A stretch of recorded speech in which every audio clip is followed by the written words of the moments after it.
Porque Deus chamou Moisés. Disse: eu te chamo para tirar esse filho do Egito.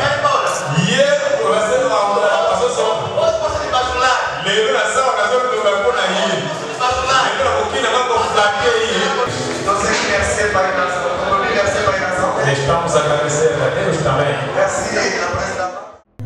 Vérité Magiese, yene femme africaine. Vérité Magiese, yene maman sociale. Vérité. Obrigado, Pai. Fala que ele me deu, Deus somente graça. Fala que ele me deu. Seja um sujeito de adoração. Aquele que morreu no dia de hoje. Já não tem mais a graça de exaltar a Deus. Já não tem mais a graça de substituir. Nós tivemos essa graça. E nos reunimos no culto de distrito. Por isso esteja livre para adorar o Senhor. Porque o Espírito que nós temos é o Espírito da liberdade. O Espírito de adorar na liberdade. Espírito de adorar a Deus pelo seu tomo na liberdade.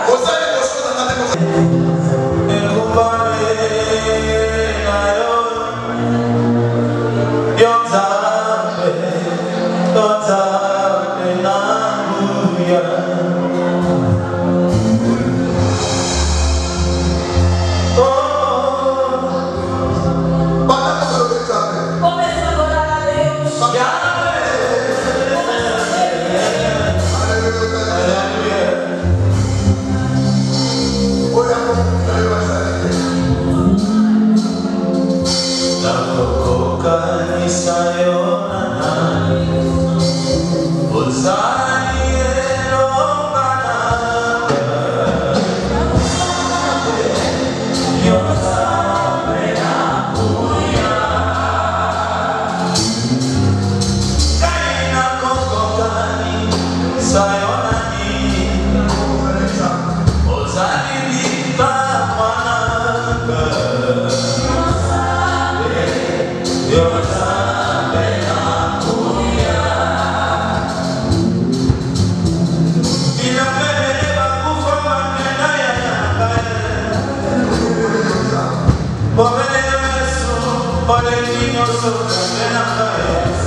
A mesma associação denominada Discípulos de Jesus Cristo Angola, les mêmes associations où il y a disciples de Jésus, com a presença confirmada dos presidentes, na présence confirmée à président, tanto internacional como nacional, comme président international, comme président na pessoa de Vata Bernardo Las Vegas, na moto ya benga na Congo ya Vata e Monimambo Jorge Sano, Monimambo Jorge Sano Moniz. Vimos para vos desejar boas-vindas na casa do nosso pai. Um clima responsável da relação pública. Feito em Angola ao 16 de agosto de 2025. Luanda, 16 2025. Que Deus te abençoe a todos e boa festa. Zambe apa para que sobre boa festa. Obrigado. Amém. Amém. Todos vão ligar na poesia. Vamos passar em poesias. Todos vão ligar as irmãs Anastasia. Vamos chamar as irmãs Anastácias e a Bíblia. Por na poesia. Para a poesia. Mas olha que gostou. Vamos passar em poesia. Glória a Deus.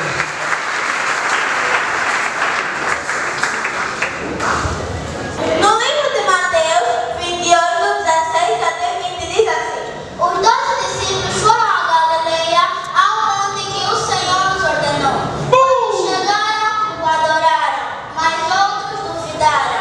Então Jesus aproximou-se deles e disse: foi-me dado a autoridade nos céus e na terra. Portanto, vão ao mundo e façam discípulos de todas as nações, batizando-os em nome do Pai, do Filho e do Espírito Santo, ensinando-os a obedecer a tudo que ordenarei a vocês. E eu estarei para sempre com vocês, até ao fim dos tempos. Livro de Marcos 16:15 diz assim: vão ao mundo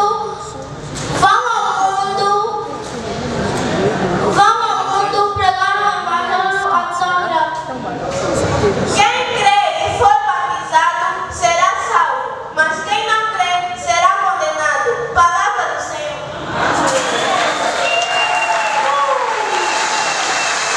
Muito obrigado.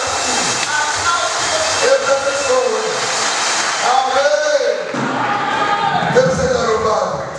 Todos eles acabaram na pessoa começar a tirar. Não utilize seus filhos sobre coisas que não têm nada a ver, porque vai arruinar o seu futuro. Que Senhor passamos no grupo coral. Mingomo e Abatanj. Eles também vão passar. E vão usar tudo em forma.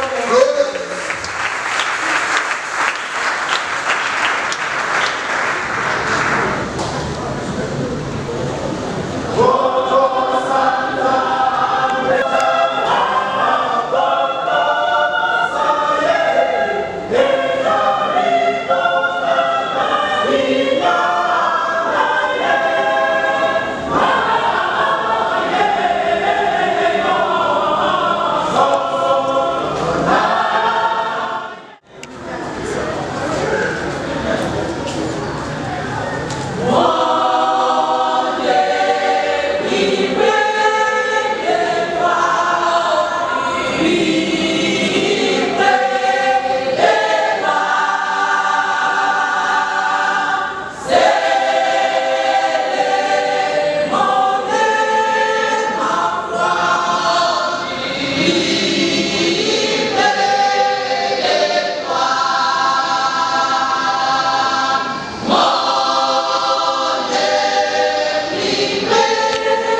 o grupo de dança, de dança, o orfanato da missa pastor Timoteus, do orfanato pastor Timoteus, eles todos vão passar.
Aleluia.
Il a prié de sauver les croyants par la foi et la prédication.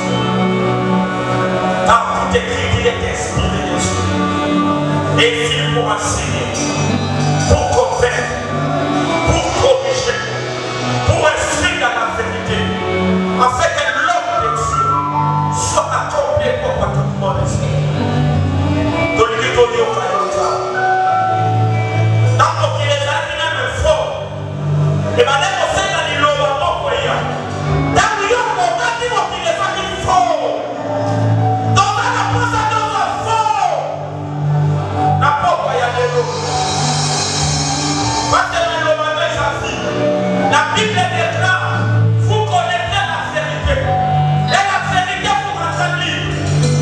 Vérité à pas moi.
Ele é o visionário em que na qual Deus inspirou para que os discípulos possam existir.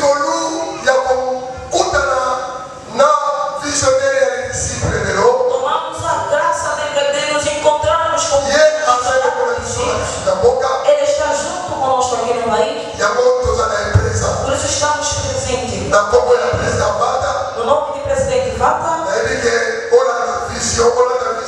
Eu sei que aquele que tem a visão, a visão do que ele veio falar, do que o Espírito colocou dentro de você. Será que a alegria de chamar de pregador? Será que a alegria? A alegria, eu estou chamando visionário. O presidente Vata.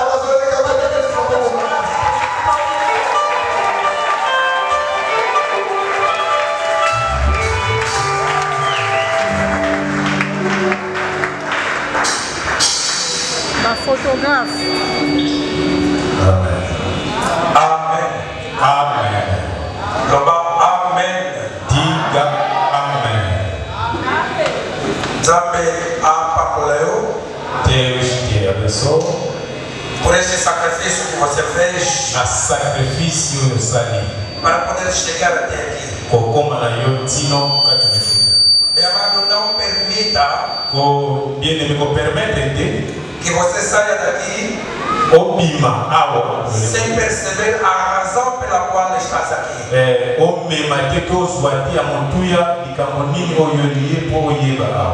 Então vamos entrar diretamente no nosso assunto sem mais tardar. Amém, amém. Amém. Vamos orar a Deus. Pai, no nome de Jesus, te damos graças. Senhor, exaltamos o teu nome nesse momento, incomparável, maravilhoso, príncipe da paz, rei da glória, aquele que merece toda a honra, toda a glória e todo o louvor. Pai, viemos nos prostrar a ti, viemos reconhecer a tua majestade, o teu poder, viemos reconhecer a tua bondade, a tua vidas. Senhor, neste momento estamos na tua presença, fala conosco. Ajuda-nos, Senhor, a perceber, ó Pai, a tua mensagem de hoje. Em nome de Cristo Jesus. Amém. Amém. Podemos sentar, por favor. Do Fatina Bisu.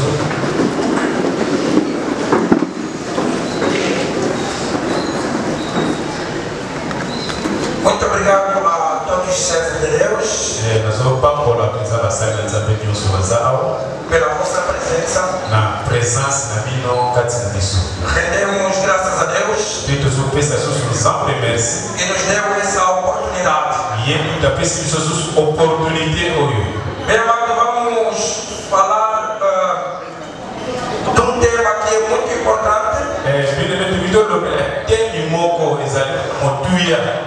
Que eu acredito que você já sabe ou você já viu em algum lugar.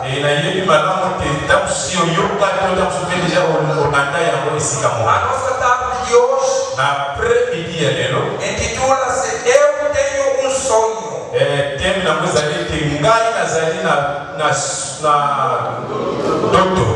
Eu tenho um sonho. Quando falo eu tenho um sonho, alguém está pensando em Martin Luther King. Aquele que um dia também disse eu tenho um sonho.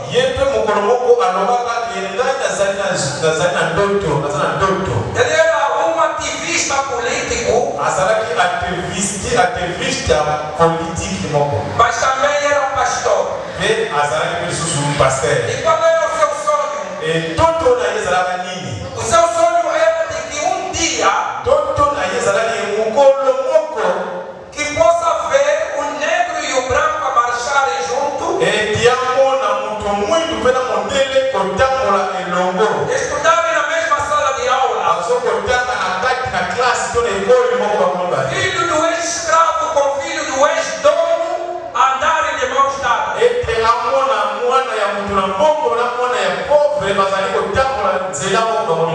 Este homem morreu sem ver esse sonho se realizando,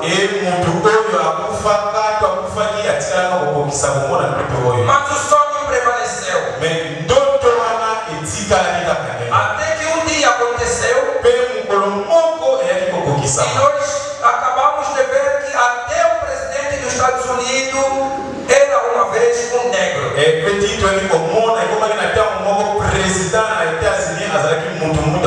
Diga amém. Mas nós estamos aqui para falar do sonho de Martin Luther King. Eu quero dizer que cada um de nós tem um sonho. Você tem um sonho. Eu tenho um sonho. A sua família tem um sonho. Angola tem um sonho. A África tem um sonho. Mas deixa eu te dizer, meu amado Senhor, há um momento que a gente morre, mas o sonho prevalece. Há um momento que a pessoa vê que já não tem hipótese e começa a abandonar os seus sonhos. Um dia uma mulher tinha um filho.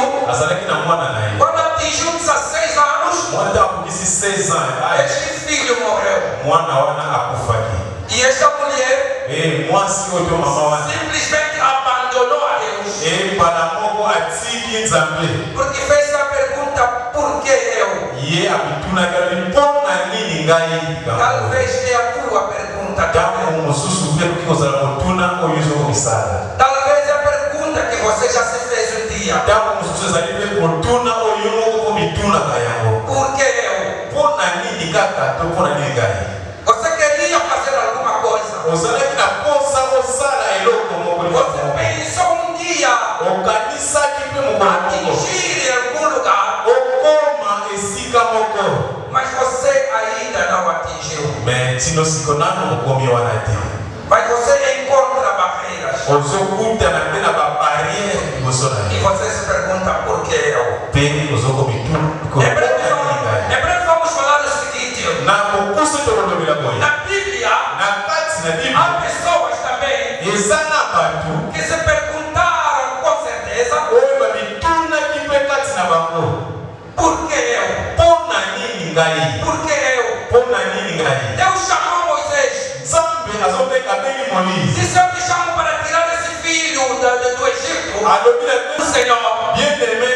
Moisés quase a entrar em Canaã. Mas Deus disse: você vai ver, mas você não vai entrar.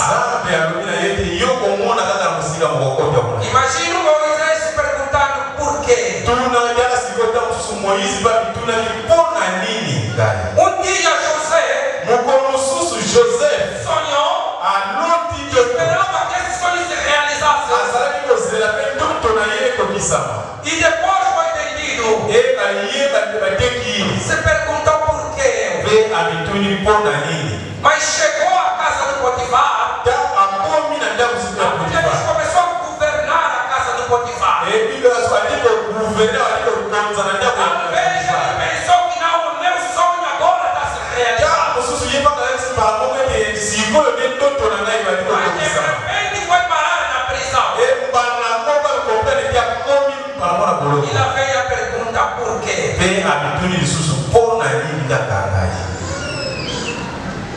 Um dia Daniel lhe colocaram como o líder dos governadores. Mas bem amado no Senhor, de repente foi parar na cova dos leões. Porque eu posso dar muitos outros exemplos. Tal como a mulher de Naum, a mulher que era viúva de Naum. A Bíblia diz que perdeu o seu único filho. Depois de ter perdido já o seu marido. Com certeza se perguntou por quê. Eu estou a falar para alguém aqui que se pergunta por quê. Por quê?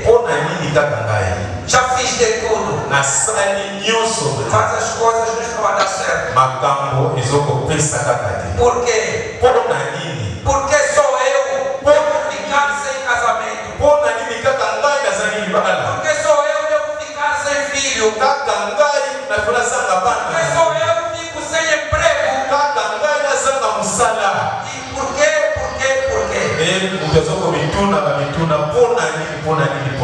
E hoje nós viemos aqui para responder a esse porquê.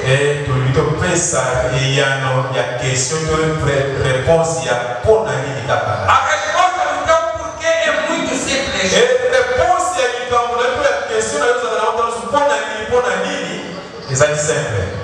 A resposta é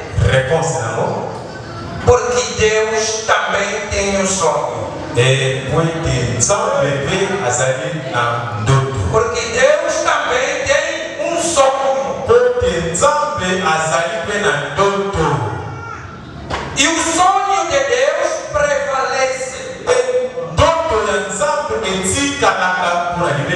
Na realidade, o sonho de Deus é o nosso sonho aperfeiçoado.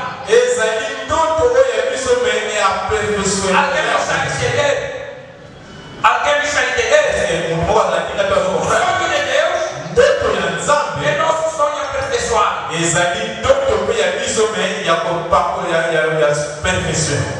É preciso que nós compreendamos a linguagem de Deus. Ali nós vamos compreender. O Moisés, na verdade, entrou na terra prometida. Mas uma terra prometida na qual é muito diferente de Canaã.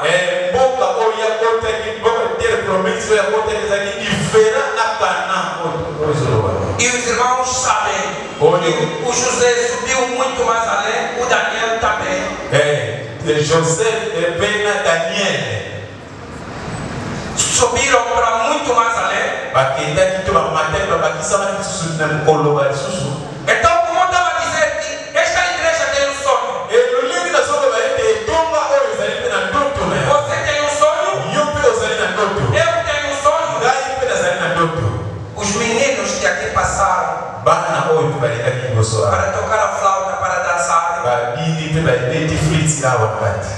têm também seus sonhos. Amém. Amém. Amém. Amém. Talvez para que o teu sonho se realize,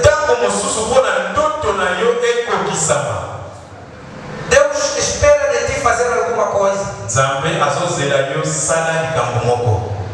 Tal como eu tenho um sonho. E Deus só me mostrou, em conjunto com outros irmãos, que precisamos realizar o sonho de Deus. E o sonho de Deus na qual estou falando, Jacques chapitre 1 verset 27.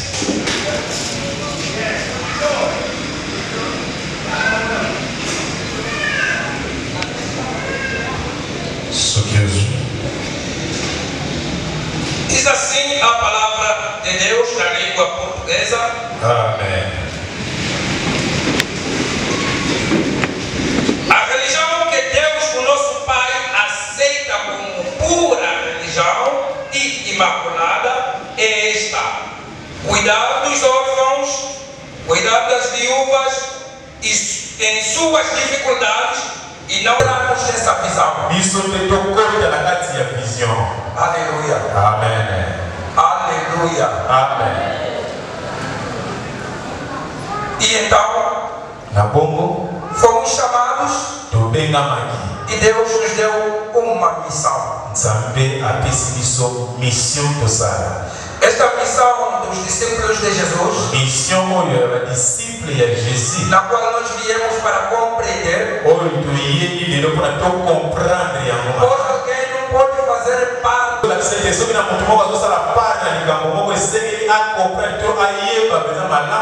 É necessário que compreenda a missão. E essa missão encontra-se em Mateus, capítulo 28, versículos 19 a 20. Um versículo muito conhecido. Deus disse que devemos ir ao mundo inteiro, pregar o Evangelho e fazer com que as pessoas se tornem discípulos de Jesus. Estamos a lutar para cumprir dia após dia.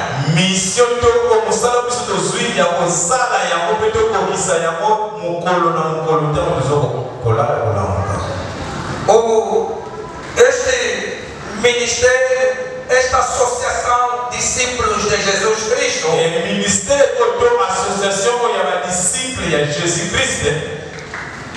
começou num momento de uma fraqueza espiritual, onde estávamos Canguila.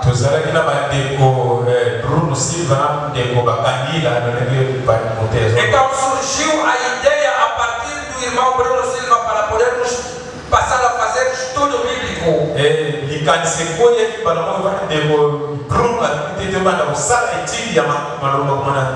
Para ser breve por causa do nosso tempo, então decidimos de uma forma unânime para aderirmos a isso. E começamos a fazer estudo bíblico todas as sextas-feiras.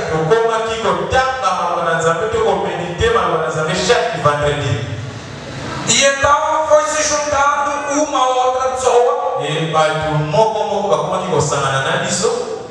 E depois veio o Covid. E invitation e salamati. Veio o Covid, o tempo de Covid. Tanto a Covid. Isso foi um impulso para os discípulos de Jesus. Deixamos de reunir nas sextas-feiras apenas e passamos a reunir de segunda a segunda, todos os dias.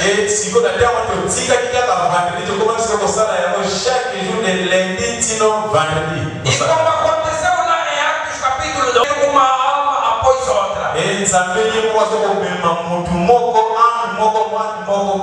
Depois de abertura, de sairmos no confinamento,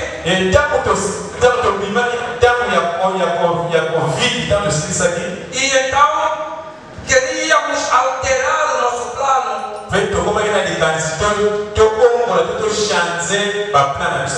Mas uma vez que ajudava muita gente espiritualmente, a maioria disse não, vamos continuar, deixando apenas domingo que as pessoas possam ir nas suas igrejas. Esse grupo.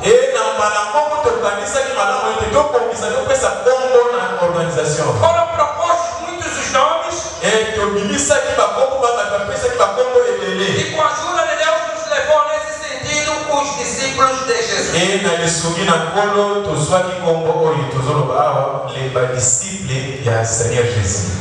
Então hoje estamos aqui diante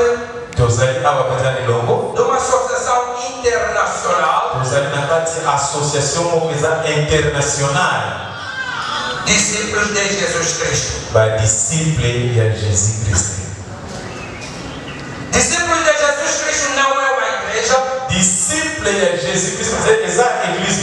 E nem tem intenção de se tornar uma igreja. E nunca se tornará uma igreja. Cada um tem seu chamado. Mas os discípulos de Jesus não é uma igreja. Colabora com as igrejas. Nós preferimos tratar de ministério e não uma igreja.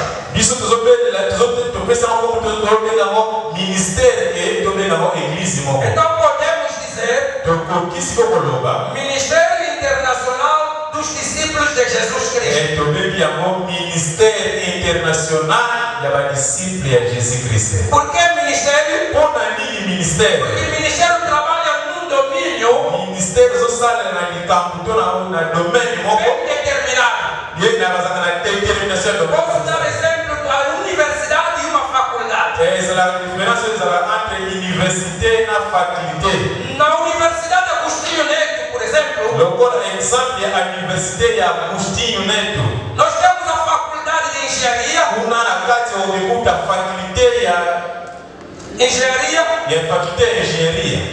Temos a faculdade de ciência. Cada faculdade com seu domínio. Então, a nível ministerial também, nós podemos ver Ministério de Evangelização, Ministério de Intercessão,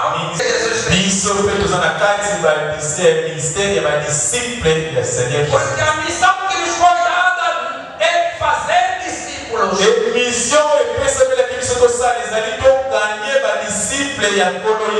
Aleluia. Por que internacional? Estamos só mostrando o campo de ação. O campo de ação chama-se.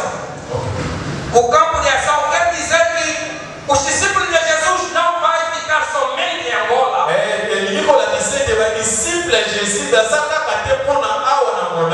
E não somente em França.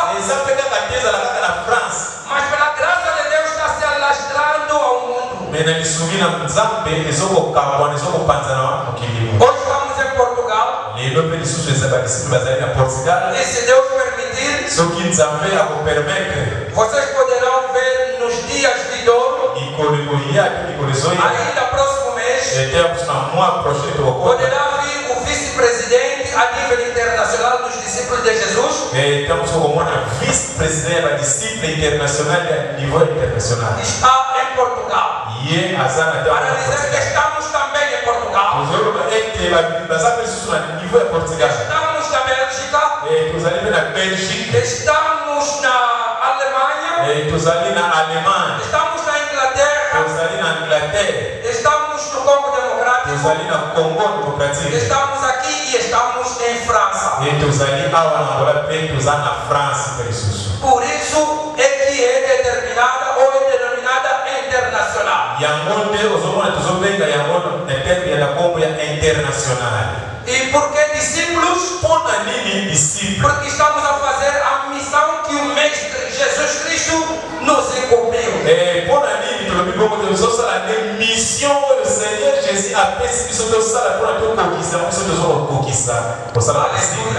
Amém. Aleluia. Amém. É necessário compreendermos bem para podermos nos defender bem. Os essenciais que fazem parte massiva da nossa estratégia.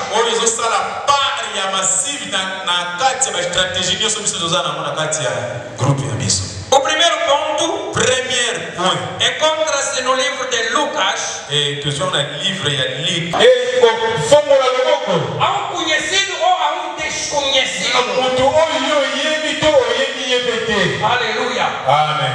Aleluia. Amém. Há muita gente morrendo hoje. Jesus deve estender a mão a essas pessoas. A Bíblia diz o seguinte: o samaritano tinha o seu caminho. Fazer as suas coisas. Esse homem. Todo aquele que é discípulo. E todo aquele que é discípulo. É chamado a dar o seu tempo. Aleluia. Amém. A dar o seu tempo. Os tempos são difíceis. Mas Deus precisa desse tempo. E Deus tem um sonho. O bom samaritano, meu amado, eles que levou esse homem e pagou. Então os discípulos de Jesus, ninguém esperava receber um salário mensal. Cada um de nós tirou do seu bolso alguma coisa para se concretizar. Cada um de nós deu o seu tempo para se realizar. Então todo discípulo é chamado a fazer um gesto com as suas finanças.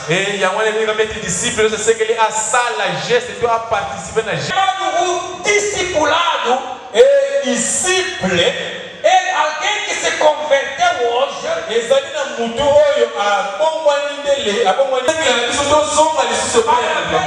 Realmente está salvo. Como deve ser. Nós somos chamados a fazer o discipulado. Alguém está compreendendo? Alguém está entendendo? Abrir uma brecha. Estava a abrir uma oportunidade. Para aproveitar essa oportunidade. Os discípulos de Jesus devemos abrir a oportunidade. A intenção é que as pessoas ouçam falar de Jesus. Mas como se esse mundo está correndo atrás do tempo.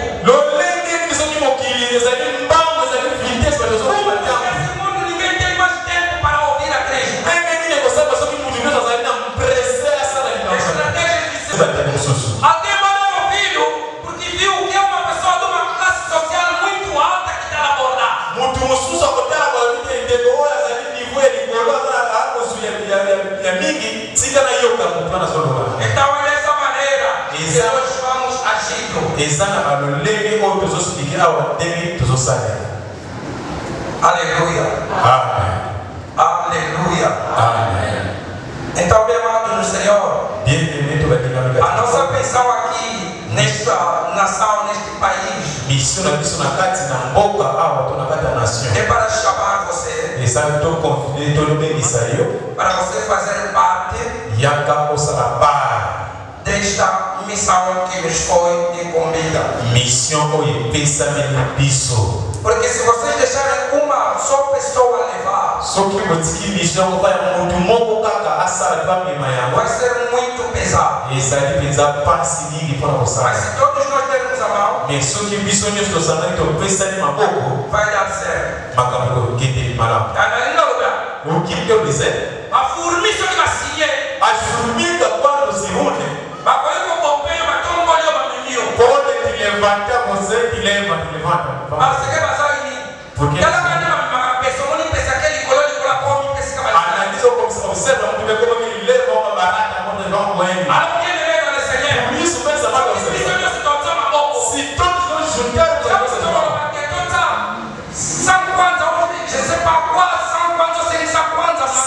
se nós pedirmos falarmos que vamos juntar um bocado, não sei quanto que vamos juntar. E isso fará para não sentirmos mas sim a obra do Senhor vai entrar. Aleluia. Amém.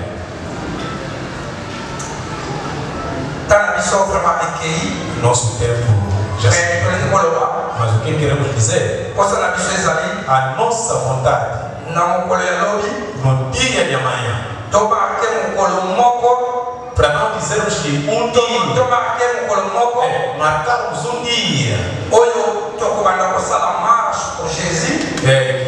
estaremos aí a fazer uma marcha por Jesus ou marcha por Jesus.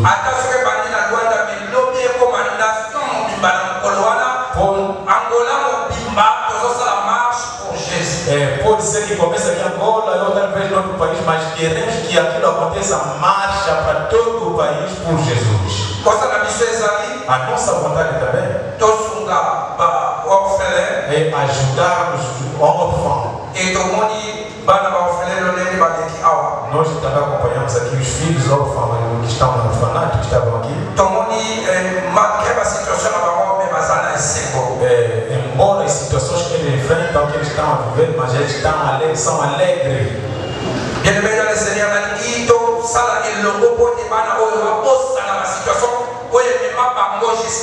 Bem, amado, eu quero que aqui vamos fazer alguma coisa que essas crianças esqueçam de tudo, mais ou menos de tudo, que os levou para estar aí no orfanato. Isso será preciso todos nós nos juntar.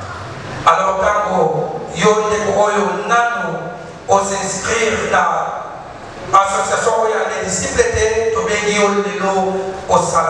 e para ti ou para nós que ainda não estamos dentro, não fizemos parte desta associação, este está aqui o convite que estamos a fazer para ti fazer parte também.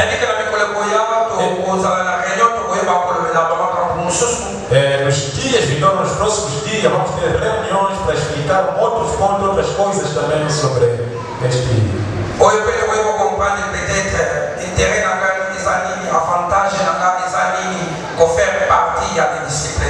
Talvez ali vas entender qual é o meu interesse, o que eu vou ganhar fazendo parte desta associação dos discípulos de Jesus. E Deus possa nos abençoar.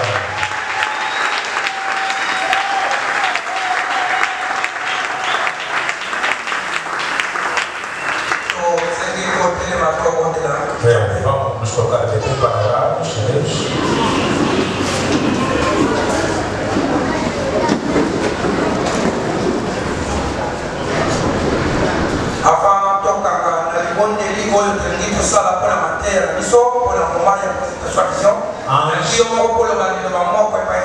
Antes de nós encerrarmos a pregação para a oração, mas quero que você ali faça também uma oração, diz alguma coisa, uma palavra perante a Deus.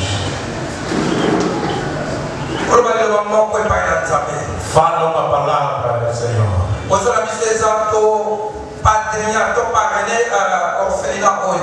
a nossa vontade, o nosso desejo é sermos padrinhos, para nós começarmos a padrinhar este orfanato.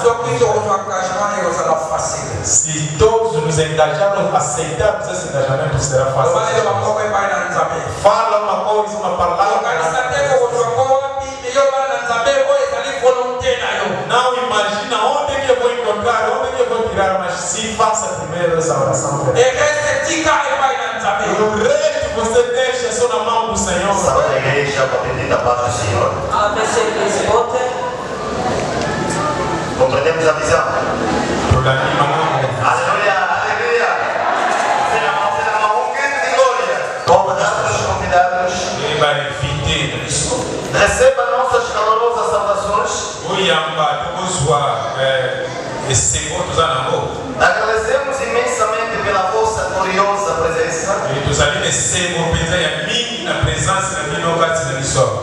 Nós somos os discípulos de Jesus Cristo.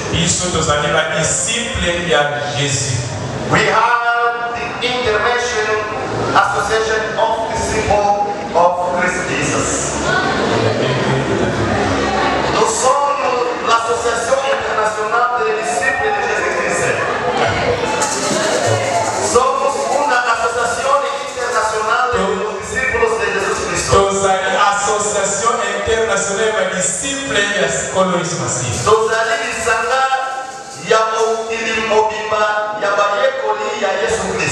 Ok, já vou preservar. Eu tuna kimvuka munantia osono que a alandi misiku mia Jesus Cristo.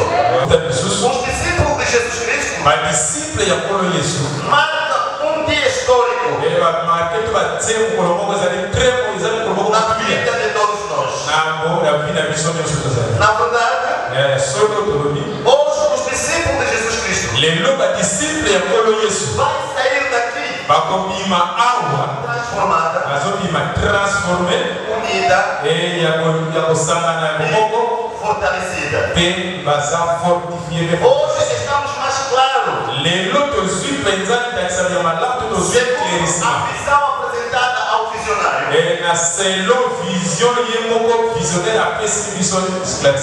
O nosso compromisso é com a causa nobre de Cristo Jesus.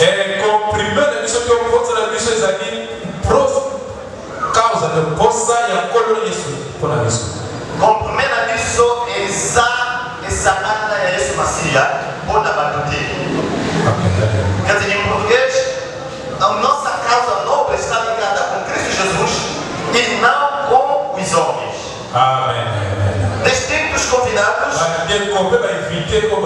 amadas e amados, reconhecemos os esforços de cada um de nós, do topo até o último membro. Aqueles que ainda não fizeram parte como membro dos discípulos,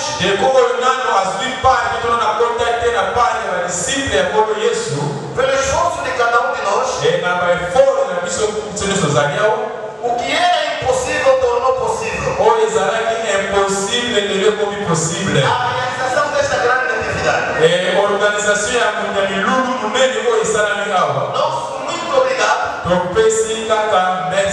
E Deus abençoe rica e poderosamente. A porta do discípulo de Jesus estão abertas para todos nós. Venha juntar-se desta grande família. Você é a pessoa que estava em falta.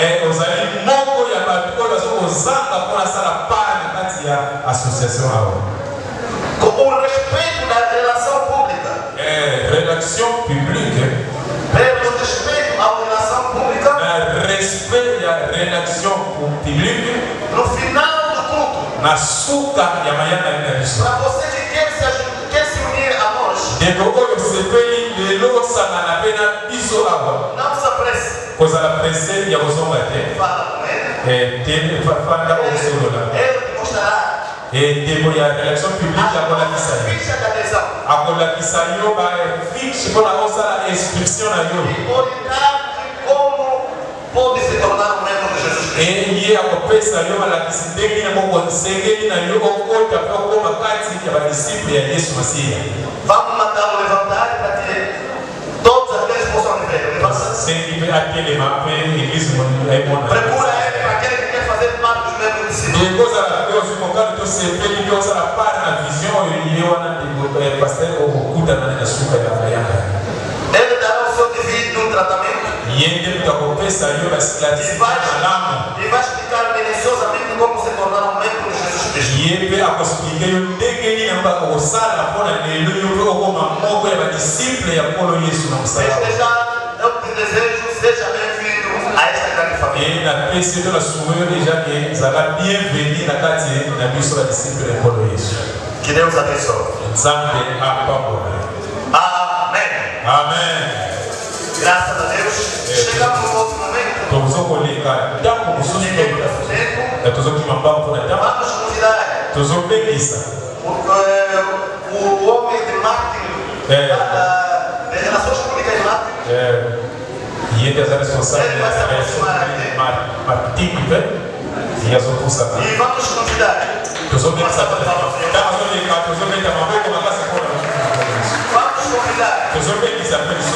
o nosso amado presidente internacional. O presidente da missão internacional. Vai para Las Vegas.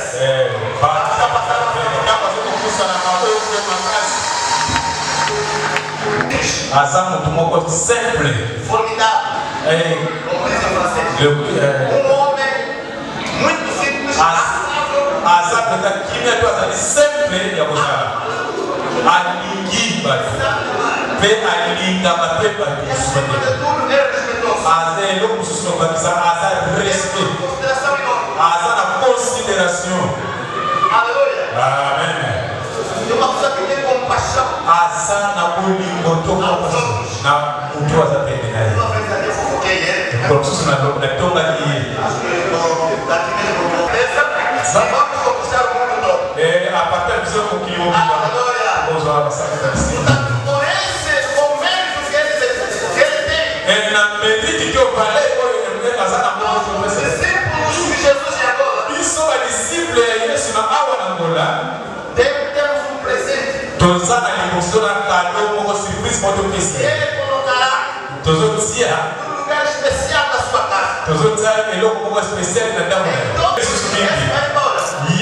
Você passou só. Hoje você de bajular. Lelo na sawa na zona do bakuna hii. Bajular. Lelo kukina mambo flake hii. Lobi tozogo invité o presidente da missão nacional para declarar uma palavra de bênção na sua vida. A sala de declaração é pampo limpo. Deixar o seu regresso na mão de Deus. Se a gente fica com zombie na missão nossa na boca da gente. Kama zogo de durani bodi. Amém. Eu quero convidar a comitê e junto também com os pastores que estão convidados. Os pastores também estão atrás pedindo perdão porque os protocolos. Vamos aplaudir fortemente para o comitê. Tudo isso que está se passando passou muito bem, graças a eles. Estamos a agradecer a Deus também. Também agradecemos ao todos os comitês e todos os pastores. Agradecemos também a todos os discípulos de Jesus.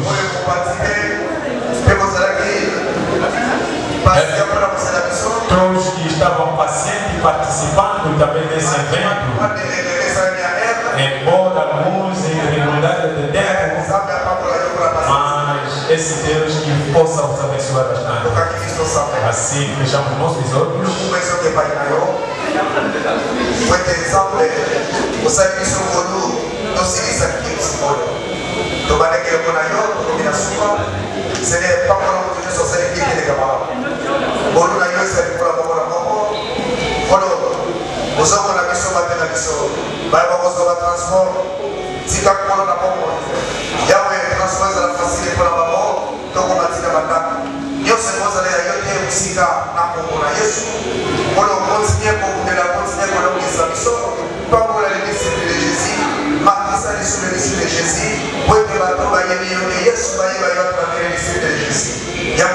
Merci.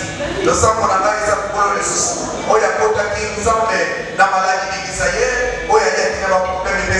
contribution nani azolongelo ke pai na yo nzambe pesa ye tika semeni oyo kezala béni au nom de Jésus-Christ. Biso baso de merci Seigneur Jésus. Todos digamos obrigado, Senhor Jesus.